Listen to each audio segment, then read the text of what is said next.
आखिर हम कब जीतेंगे इंडिया से।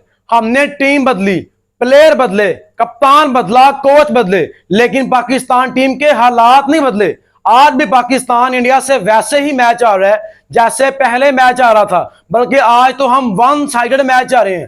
पाकिस्तान की बैटिंग देखकर ऐसे लग रहा था कि इंडिया का मुकाबला किसी लो रैंक टीम के साथ है।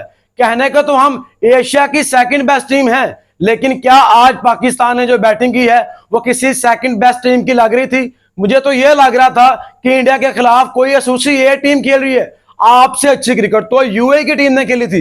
एटलीस्ट वो पहले 3 ओवर मैच में वो थे, लेकिन पाकिस्तान तो एक बाल के लिए भी इस मैच में था ही नहीं। पाकिस्तान को तभी मैच हार गया था जब हमने टॉस जीतकर पहले बैटिंग की थी, और सूर्य कुमार यादव ने बहुत खुशी से इस फैसले को कबूल किया, और वो चाहता भी यही था कि हम पहले बॉलिंग करें, क्योंकि वो हमारी तरह आइंस्टाइन नहीं है। वो कंडीशंस को रीड करते हैं, वो विकेट को रिस्पेक्ट देते हैं। लेकिन पाकिस्तानी कप्तान, पाकिस्तानी कोचेस ने कसम खा रखी है कि हमने कंडीशंस के उल्ट जाना है। यहां पर आपका पहले बैटिंग करना बनता ही नहीं था। हम सब जानते हैं कि सेकंड इनिंग में ड्यू फैक्टर आता है, और जिस टीम की स्ट्रेंथ बैटिंग हो, जिस टीम में 8 बल्लेबाज खेल रहे हो, वो टीम पहले बैटिंग क्यों करेगी? आपकी टीम में सिर्फ 3 बॉलर खेल रहे हैं, 2 प्रॉपर स्पिनर है और 1 प्रॉपर फास्ट बॉलर है, और आप 3 बॉलर्स के साथ चेस करने जा रहे हैं, और आपने बनाए भी सिर्फ 127 रन हैं। पाकिस्तान ने आज इंतहाई घटिया बैटिंग की है। इससे अच्छी बैटिंग तो कोई क्लब लेवल की टीम इंडिया के खिलाफ कर सकती है। जिस तरह साइम अयूब ने मैच की पहली बॉल पर अपनी विकेट गंवाई थी, पाकिस्तान उसी पहली बॉल पर मैच से बाहर हो गया था। हम उसी विकेट के बाद मैच हार गए थे। जब आप इंडिया के खिलाफ पहली बॉल पर विकेट गंवाते हैं तो आप मैच में रहते ही नहीं है। लेकिन उससे बड़ा सान्या यह था कि 6 रन पर पाकिस्तान की दूसरी विकेट गिर चुकी थी। मोहम्मद हारिस, जिसको हम जारे मजाज बल्लेबाज समझते हैं, लेकिन शायद वो कभी अकल से खेल सकता ही नहीं है। सिचुएशन उससे क्या डिमांड करती है ये उसको पता ही नहीं है। जब आपकी 0 पर पहली विकेट गिर चुकी हो तो आपने कंडीशंस को रिस्पेक्ट देनी होती है। आपने 2-4 ओवर विकेट पर स्टे करना होता है ताकि आपके बल्ले पर बॉल आए। लेकिन हमारे जो बल्लेबाज हैं वो साबित करना चाहते थे कि हम दुनिया के सबसे खतरनाक बल्लेबाज हैं, लेकिन जब आप में वो स्किल्स ना हो तो आप किसी काम के नहीं होते। सिर्फ 3 रन बनाकर मोहम्मद हारिस ने अपनी विकेट थ्रो की, और पाकिस्तान के 6 रन पर 2 खिलाड़ी आउट थे। 2 ओवर्स कंप्लीट नहीं हुए थे, लेकिन 2 आउट हमारे हो चुके थे। उसके बाद थोड़ी सी उम्मीद नजर आई जब फखर जमान और साहिबजादा फरहान ने अच्छे रन किए। और by the way, Sahibzada Farhan Pakistan team के वो पहले बल्लेबाज बने हैं जिसने जसप्रीत बुमराह को 2 छक्के इस मैच में लगाए हैं। हमारी क्रिकेट का अंदाजा आप इस बात से लगाएं कि बुमराह ने पाकिस्तान के अगेंस्ट 400 बॉलें इस मैच से पहले फेंक चुका था, और उसको एक भी छक्का पाकिस्तान के किसी भी बल्लेबाज ने नहीं लगाया था। तो जब आप चार्ज नहीं करेंगे तो आप मैच कैसे जीतेंगे? लेकिन वो खुशी भी थोड़े वक्त की थी। पाकिस्तान के 49 पर 3 खिलाड़ी आउट हुए जब फखर जमान ने अपनी विकेट अक्षर पटेल को दी। फखर जमान के ऊपर आज हम सबको बिलीव था कि वो बड़े मैच का बड़ा प्लेयर है। आज पाकिस्तान की डूबती कश्ती को फखर जमान सहारा देगा, लेकिन वो भी कुछ ना कर पाया। सिर्फ 17 रन किए और चल दिए। लेकिन उससे बड़ी बात यह है कि कप्तान सलमान अली आगा, जिसको पूरा पाकिस्तान बोलता है कि वो स्पिन के अगेंस्ट सबसे अच्छा खेल सकता है, उसका ट्रैक रिकॉर्ड स्पिन के अगेंस्ट बहुत तगड़ा है। सिर्फ 3 रन किए, 12 बॉलें फेस की। अगर आप 2 ओवर्स में सिर्फ 3 रन कर रहे हैं तो ये कौन सी मॉडर्न डे क्रिकेट है? जो इंटेंट का नारा आप लगा रहे थे आज वो फेल हो गया है। अगर आप 3 रन कर रहे हैं और आप टीम का कप्तान हैं, तो अगर आप जिम्मेदारी नहीं लेंगे तो मेरा भाई कौन जिम्मेदारी लेगा? पाकिस्तान के 10 ओवर्स में 49 रन पर 3 खिलाड़ी आउट थे, और मुझे नहीं लग रहा था कि पाकिस्तान इस मैच में 100 रन कर पाएगा, क्योंकि जिस तरह पाकिस्तान के बल्लेबाज आ रहे थे जा रहे थे, कुछ कर ही नहीं रहे थे। उसके बाद हसन नवाज देख लें। मैं नहीं मानता कि हसन नवाज बड़ा प्लेयर है, क्योंकि अगर बड़े प्लेयर को एक चांस मिलता है, अगर उसका कैच ड्रॉप होता है तो वो दूसरी टीम को ऐसा पनिश करता है, वो इतने रन करता है कि दूसरी टीम पूरा मैच पछताती है कि हमने किसका कैच ड्रॉप कर दिया। लेकिन हसन नवाज को कोई फर्क नहीं पड़ता, वो एक लोकल बल्लेबाज है। क्योंकि ट्राई नेशन सीरीज के फाइनल में अफगानिस्तान के अगेंस्ट राशिद खान के ओवर में 2 कैच ड्रॉप हुए, लेकिन भाई साहब ने उसी ओवर में अपनी विकेट राशिद खान को ही दी। और उसी तरह आज कुलदीप यादव ने अपनी ही बॉल पर हसन नवाज का कैच ड्रॉप किया। आपको चांस दिया, लेकिन आपने उस चांस से फायदा ही नहीं उठाया। क्या फायदा आपके कैच ड्रॉप होने का? अगर आप अगली ही गेंद पर दोबारा फिर कैच दे रहे हैं, इसका मतलब है कि आप में वो स्किल्स नहीं है, आप उतने अच्छे बल्लेबाज हैं ही नहीं, और आप प्रेशर को अच्छे तरीके से हैंडल नहीं कर सकते। बहुत से लोग आज बोलेंगे कि पाकिस्तान टीम ने बहुत अच्छा खेला है, पाकिस्तान को सपोर्ट की जरूरत है। तो भाई साहब, इससे पहले आपने 5 सीरीज खेली हैं और आपकी पांचों सीरीज हल्की टीमों के साथ थी। आपने 2 सीरीज बांग्लादेश के साथ खेली हैं, आपने 1 सीरीज वेस्ट इंडीज के साथ खेली है, आपने ट्राई नेशन सीरीज खेली है, और आप इन तमाम सीरीज में फ्लॉप हुए।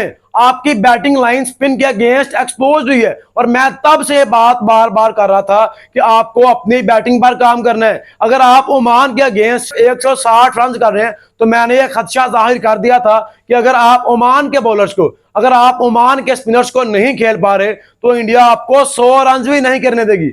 आप तो शुक्रिया अदा करें शाहीन शाह अफरीदी का, उसने नीचे से आके 33 रन जोड़ दिए। उसका स्ट्राइक रेट 206 का था, और पाकिस्तान के तमाम नाम निहाद बल्लेबाज, जिसमें मोहम्मद हारिस भी है, साहिबजादा फरहान भी है, साइम अयूब भी है, फखर जमान भी है, सलमान अली आगा भी है, हसन नवाज भी है, फहीम अशरफ भी है, मोहम्मद नवाज भी है। इन तमाम बल्लेबाजों का स्ट्राइक रेट 100 से कम का था। तो कहां गई आपकी मॉडर्न डे क्रिकेट? आप तो बोलते थे ये टीम शेल में नहीं जाएगी, लेकिन इस टीम ने आज 65 से 70 बालें डॉट खेलनी है।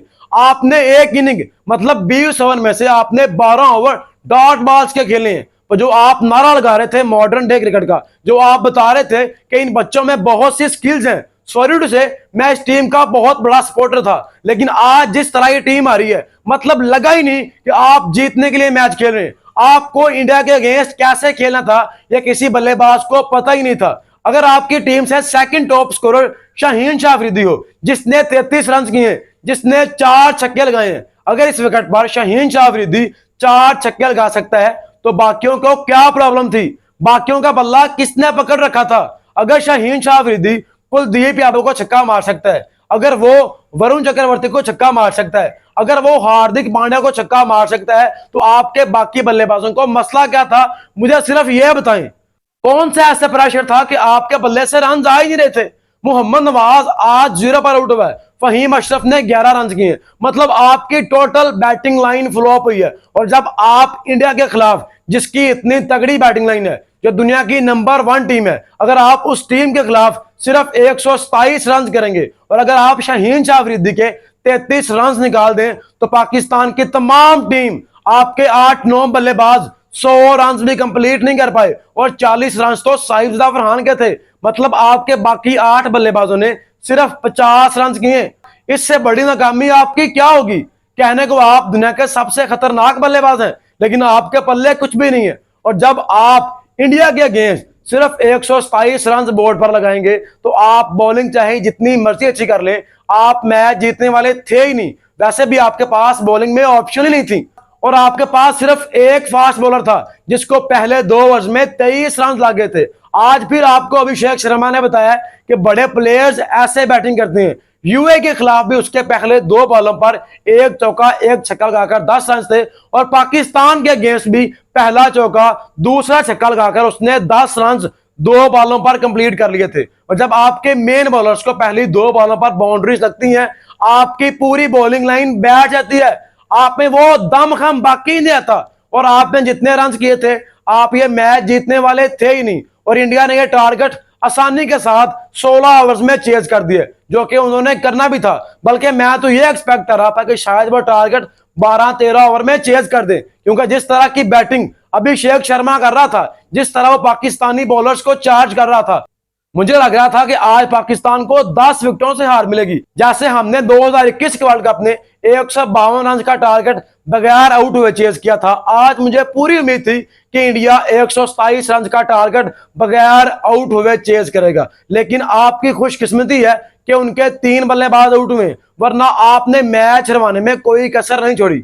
मैं आज भी आपको सपोर्ट करने के लिए तैयार हूं, लेकिन जो ब्रांड ऑफ क्रिकेट आपने खेली है, ये मैं आपसे एक्सपेक्ट नहीं कर रहा था। कोई तो जिम्मेदारी के साथ खेलो मेरे भाई, ऐसे कौन खेलता है? अगर आपकी विकेटें गिर रही हैं, तो आपको विकेट पर स्टे करना पड़ता है, आपको कंडीशंस को रिस्पेक्ट देनी होती है। लेकिन जब आप खुद को 30 मार खान समझेंगे, जब आप खुद को तुरम खान समझेंगे, तो फिर आपके साथ यही होगा जो आज पाकिस्तान टीम के साथ हुआ है। तो मेरे ख्याल में पाकिस्तान की बैटिंग में बहुत से लूप होल्स हैं जिनको ठीक करने की जरूरत है। और जिस तरह की बैटिंग आज पाकिस्तान ने की है, मेरा नहीं ख्याल कि हम 21 सितंबर को भी इंडिया को दोबारा मैच हरा पाएंगे। और अगर आपने इंडिया को मैच हराना है तो आपको ठीक फैसले करने होंगे। आप पहले बैटिंग करेंगे तो आप ऐसे ही फ्लॉप होंगे, क्योंकि आपकी मेन स्ट्रेंथ बैटिंग है। और अगर आप पहली बैटिंग उस विकेट पर कर रहे हैं जहां स्पिनर्स को बहुत ज्यादा हेल्प मिलती है, तो सॉरी टू से आप जीतने वाले नहीं है।